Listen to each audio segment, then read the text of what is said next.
Det jeg vil sige her til formiddag, det kommer til at få store konsekvenser for alle danskere.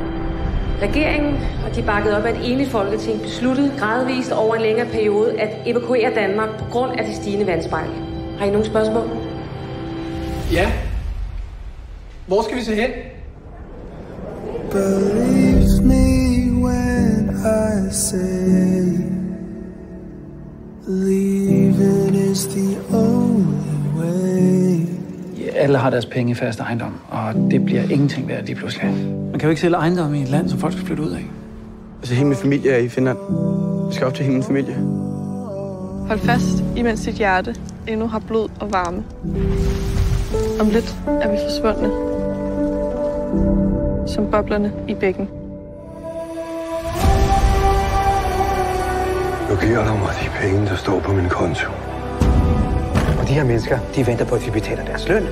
Fuck ud! Nu! Fuck! Jeg spørger! Der er flygtninge, der dør i både i Østersøen. It's police. Sidste måned der var der flere 100 overfald i Danmark. Jeg ved, hvad der kommer til at ske for i verden. Det kommer til at blive ret vildt. Min mor den ene vej. Min far den anden vej. Du er en helt tredje. Sig farvel nu, far. Nej, Laura, please. But there is hope. What if your generation can change everything? Farvel, Danmark! Jeg elsker dig!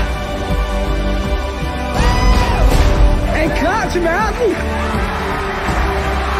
Er I klar til verden? Vi skal bare gå!